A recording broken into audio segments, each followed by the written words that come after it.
Hello friends नमस्कार।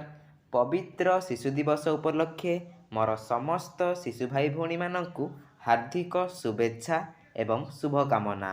आजिर एही video रे मोर समस्त शिशु भाई भौणी मानंकु एक संदेश। पिता माता सह गुरु गुरुजन समस्तक कथा मानिब। छोट को आदर बड़ को सम्मान एकथा मनु न भूलिब। अभावे कसणे हारिजीव नाही मनबल दृढ़ रखिब।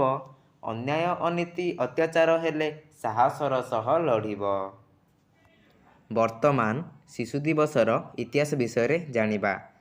स्वाधीन भारतर प्रथम प्रधानमंत्री पंडित जवाहरलाल नेहरू शिशुमानंकु बहुत भल पाउथिले।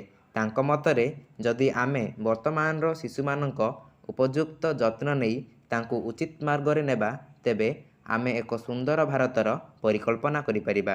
तेणु तांक जन्मदिन नवेम्बर 14 तारिख दिनटिकु शिशु दिवस रूपे पालन करा जाए। 1899 मसीहा नवेम्बर 14 तारिख दिन आलाहाबाद ठारे नेहरू जन्मग्रहण करथिले। पिलामाने तांकु खुशी रे चाचा नेहरू बोली डाकुथिले। तांक पितांक नाम थिला मोतीलाल नेहरू और मातांक नाम थिला स्वरूपा रानी। पंडित जवाहरलाल नेहरू स्वाधीन भारतर प्रथम प्रधानमंत्री हेबार गौरव अर्जन करथिले। से दीर्घ 17 वर्ष काल भारतर प्रधानमंत्री रूपे दायित्व ग्रहण करी विश्व रे भारतर सम्मान वृद्धि करथिले।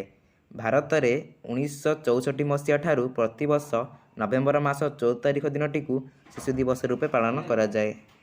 तो friends thank you for watching. ये वीडियोटी आपको केमिति लागिला निश्चय कमेंट माध्यम जणाइबे। वीडियोटी को लाइक करिवे, शेयर करिवे और सब्सक्राइब करिवे। रहूची आपनक सहित पुणी थरे देखा हबो नुआ एक वीडियो रे। जय जगन्नाथ।